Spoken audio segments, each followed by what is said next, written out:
मुद्दा नंबर 1 की मी हे पूर्ण प्रकरण किती गंभीर आहे याच्यावर मी एक पत्रकार परिषद उद्या सकाळी 10 वाजता घेणार आहे. आणि ह्याच्यात हे पूर्ण प्रकरण नुसतंच रद्द करण्यापुरतं नसून त्याच्यात झालेला प्रचंड मोठा फ्रॉड जो आहे तो महाराष्ट्रापुढे आणणार आहे.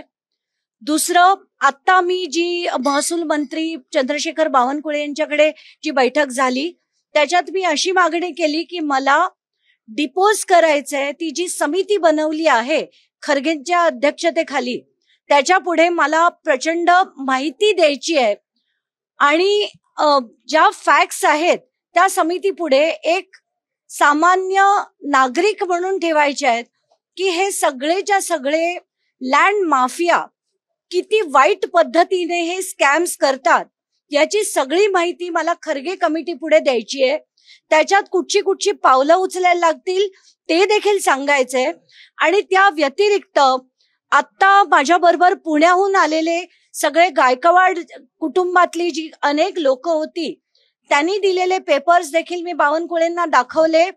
त्याच्यात त्यांचे जुने म्हणजे 1932 मधली महार वतनाची सनद, त्यानंतर वतन ऍक्ट अबॉलिशन झाल्यानंतर सरकारकडे जमा केल्यानंतर त्यांना कॉम्पेन्सेशन दिलं गेलं होतं जे त्यांनी आज तगायत स्वीकार केलेलं नाही. त्याचे सगळे डिटेल्स दिले. 1930 सालचे त्यांचे सातबारे दिले. त्यानंतर त्यांच्या पुढच्या ज्या त्यांनी जी पत्र लिहिली होती, असंख्य पत्र लिहिली होती, त्या पत्राच्या कॉपीज देखील मी त्यांना पत्राद्वारे आज संध्याकाळी पोहोचवणार आहे. या सगळ्याची माहिती आता आम्ही चर्चेत मी त्यांना दिली. आणि त्यांचं असं म्हणणं होतं की ही जी मंडळी आहेत गायकवाड कुटुंब आहे तर आत्ताच्या घटकेला हे जे पूर्ण इश्यू आहे तो रद्द झाल्यानंतर त्यांना एक ऍप्लिकेशन करून त्यांचं एक वेगळं हिअरिंग घेऊन मग त्यांना ती द्यायची की नाही ते सरकार ठरवेल. आणि त्याच्यात सुद्धा मी त्यांना सांगितलं की मी ती सगळी डॉक्युमेंट्स व्हेरीफाय केली आहेत तर या सगळ्या गोष्टींवर विचार हा नंतर करण्यात येईल. आत्ताच्या घटकेला सगळ्यात महत्वाच्या गोष्टी अशा आहेत की सरकारने जे 42 कोटी रुपये देऊन तो व्यवहार रद्द करण्याबद्दल जी नोटीस काढली आहे तीच मुळात चुकीची आहे. तर आत्ताच्या घटकेला तो अधिकार हा महसूल विभागाकडे नाही, तो सिव्हिल कोर्टच ते आदेश देऊ शकतं. तर आत्ताच्या घटकेला जे सांगितलं जात आहे की चोरीचा माल आम्ही परत दिला आणि चोरी झालीच नाही, हा व्यवहार रद्द आणि हा विषय संपला, तसं बिलकुल नाहीये. या सगळ्या गोष्टींचा एक प्रचंड मोठा खुलासा मी उद्या सकाळी 10 वाजता करणार आहे. दादा म्हणतात की कुठे ना कुठेतरी माझ्या कुटुंबाला यामध्ये रोवण्याचा प्रयत्न होतोय, टार्गेट केलं जात आहे आणि राजकारण यामध्ये नाही, यामागे राजकारण आहे. मी अजित पवारांची ती जी सो कॉल्ड प्रेस कॉन्फरन्स होती की 2009 पासनं माझ्यावर आरोप झाले, माझ्यावर 15-16 वर्षात काहीच सिद्ध झालं नाही असं जे ते म्हणालेत, तर 15-16 वर्षात सगळं सिद्ध झालं होतं. त्याच्यावर चार्जशीट देखील झाल्या होत्या. पण तुमचे मित्र देवेंद्र फडणवीस असल्यामुळे ते सगळंच्या सगळं बाजूला टाकलं गेलं. तुमच्यावरच्या ज्या सगळ्या कंप्लेंट्स होत्या त्या क्लोज करण्यात आल्या. तर म्हणून मी आता हायकोर्टाकडे अपील करून सिंचन घोटाळा, महाराष्ट्र कोऑपरेटिव्ह बँक घोटाळा, जरांदेश्वर घोटाळा हा याच्या सगळ्या फाईल्स रिओपन करण्याची मागणी करणार आहे. या व्यतिरिक्त जितक्या जमिनी, मग त्या अमेडिया एंटरप्राइजेस असो, अमेडिया होल्डिंग्स असो, सीड ट्री असो, अमायको ऍग्री असो, या सगळ्या LLP कंपन्या कशा बनवल्या गेल्या, त्या एकही LLP कंपनीमध्ये कुठलाही व्यवहार नाहीये. त्याचा gross revenue 0, sales 0, gross income 0, अशा बोगस कंपन्या फक्त बनवून जमिनींचे जे व्यवहार झालेत याच्याबद्दल मी उद्या आधी ही पत्रकार परिषद झाल्यावर पुण्याला जाऊन सगळेच्या सगळ्या गोष्टी आता हळूहळू बाहेर काढणार आहे. आणि ह्याच्यावर मी हायकोर्टात यावेळेस मात्र मी ठरवलंय, सिंचन घोटाळ्यात तुम्हाला फडणवीसांनी सोडवलंय, पण याच्या पुढच्या कुठल्याही घोटाळ्यात तुम्हाला फडणवीस काय, अमित शहा काय, मोदी काय, कोणाकडेही जा, मी कोर्टाकडनं ऑर्डर घेऊन तुम्हाला एकाही केसमधनं बाहेर येऊ देणार नाही, याची तुम्ही खात्री बाळगा. हे पहिलं प्रकरण नाहीये. पवार कुटुंबियांकडून जागा अशा होण्याचं काही पहिलं वादग्रस्त प्रकरण नाहीये. एक चांगलं प्रकरण आठवते, खडसेंच्या बाबतीत तुम्ही उपोषणाला बसला होता. 8-10 दिवस सगळा झाल्यानंतर राजीनामा झाला होता. या संपूर्ण प्रकरणात ज्या पद्धतीनं म्हणजे अगदी उत्तर देताना अजित पवार असं म्हणतायत की अरे तो बंगला पण माझ्या नावावर नाहीये, तो पार्थ पवारच्या नावावर आहे. अशा अनेक म्हणजे ते कुत्रे अडखळताना दिसत आहेत सगळ्या ह्याच्यातनं.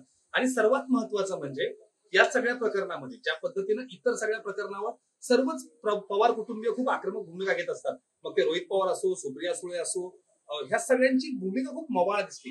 काय एकंदरीत वाटतंय? आपलं ते कार्ट, आपला तो बाबले आणि दुसऱ्याचं ते कार्ट, हे याच्यावरनं दिसतंय आपल्याला. कारण सुप्रिया सुळे असो, रोहित पवार असो, ही सगळी मंडळी इतरांवर बोलताना कुठच्या पद्धतीने बोलतात आणि आज कुठच्या पद्धतीने बोलतात ते आपण बघितलं. सुप्रिया सुळे कडनं मला ही अपेक्षा नक्कीच नव्हती. त्यांनी त्याच्यावर कुठचंही वाक्य सुद्धा बोलणं अपेक्षित नव्हतं. त्यांनी सरळ सांगायला पाहिजे होतं की हा माझ्या कुटुंबातला व्यक्ती आहे, मी त्याच्यावर बोलणार नाही. पण तसं न करता मी पार्थशी बोलले आणि पार्थ मला असं म्हणाला, तो चुकीचं काम करू शकत नाही, आम्ही कोणीच तुम्हाला विचारलेलं नाहीये आणि त्याच्यावर तुमचं वक्तव्य करणं अपेक्षित पण नाहीये. पण आताच्या घटनेला पार्थने काय काय केलंय, कोणी कोणी मदत केलीये, कसे कसे पेपर फिरलेत, अगदी जिल्हाधिकाऱ्यांपासनं त्याचे मी सगळे खुलासे उद्या करणार आहे. तुम्ही 2 ते 3 वेळा मुख्यमंत्री देवेंद्र फडणवीस यांचं पण नाव घेतलंय. यंदा अंजलीताई दबानिया यांच्या रडारवर आहेत मुख्यमंत्री पण. मला असं वाटतं की ज्या देवेंद्र फडणवीसांकडनं 2011 साली मी अपेक्षा ठेवली होती की ते सिंचन घोटाळ्यावर योग्य ती कारवाई करतील.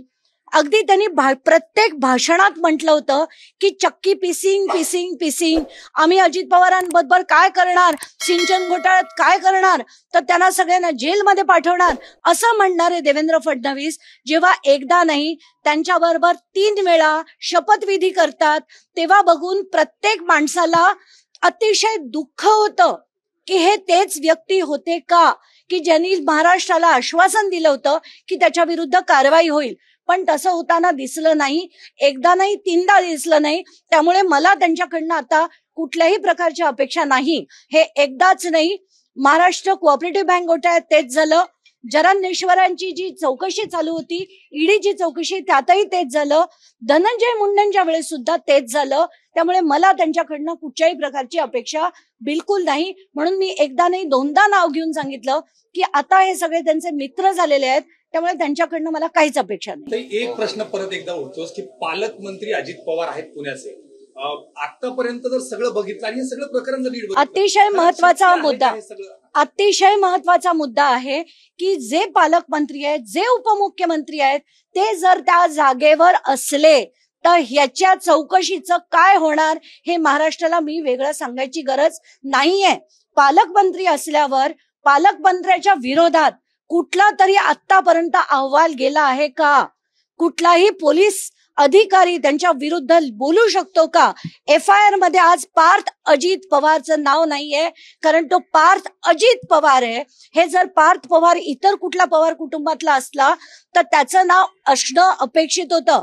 कारण आता कायदा काय सांगतो, स्टॅम्प ऍक्ट मधला सेक्शन 82 म्हणतो की जर स्टॅम्प ड्युटी किंवा व्यवहार होताना 3 प्रकारचे फ्रॉड झाले. पहिलं म्हणजे चुकीच्या व्यक्तीला उभं करणं, चुकीचे कागदपत्र देणं किंवा फ्रॉड करणं. या 3 पैकी एकही गोष्ट झाली तर FIR होतो. आता FIR कुणाविरुद्ध होतो? देणारा आणि घेणाऱ्या विरुद्ध होतो. देणारं कोण होतं? शीतल मॅडम होत्या. आणि घेणारं कोण होतं? अमेडिया एंटरप्राइजेस होतं. त्याच्यात दिग्विजय पाटील कुठेही नव्हता. दिग्विजय पाटील हे एक प्याद आहे आणि त्याला फक्त अथॉरिटी लेटर देऊन त्यांनी फक्त तिथे सही केली होती. पण कोणासाठी सही केली होती? तर अमेडिया एंटरप्राइजेस साठी सही केली होती. कारण त्याचे 99% पार्टनर हे पार्थ अजित पवार आहेत. आणि मी हे पुन्हा पुन्हा पार्थ अजित पवार का म्हणते, कारण पार्थ अजित पवार हे नाव नसतं तर हा FIR जो पहिला FIR झाला तो देखील अमेडियावर झाला असता आणि पुढची जी कारवाई आहे ती इतका वेळ लागला नसता करायला. आणि हे जे रद्द प्रकरण जे आलं 42 कोटीची जो सो कॉल्ड तरतूद पटापट नोटीस काढून जे केलं गेलं आणि त्याच्यावर जे अजित पवार बोलले, त्यांनी प्रेस कॉन्फरन्स घेऊन जे सांगितलं ते ऍब्सल्यूट, जितका मोठा फ्रॉड हा लँड स्कॅम आहे तितकाच मोठा फ्रॉड हा अजित पवारांचा विधान आणि तो FIR आहे. धन्यवाद. मंत्रीपद त्यांचं काढून घ्यावं अशी मागणी करण्यात येईल. ते माझ्या उद्याच्या प्रेस कॉन्फरन्स नंतर आपोआपच होईल. हे पालकमंत्रीपद त्यांचं रद्द झालंच पाहिजे. त्यांचं उपमुख्यमंत्री पदाचा सुद्धा त्यांना राजीनामा द्यावा लागेल. जसा त्यांनी जेव्हा सिंचन घोटाळा तो सुद्धा आम्हीच एक्सपोज केला होता, तेव्हा अजित पवारांनी संध्याकाळी 5 वाजता राजीनामा दिला होता. का तर निष्पक्षपणे चौकशी व्हावी यासाठी त्यांनी तो जो राजीनामा दिला होता तसाच राजीनामा त्यांच्याकडनं उद्या मला अपेक्षित आहे.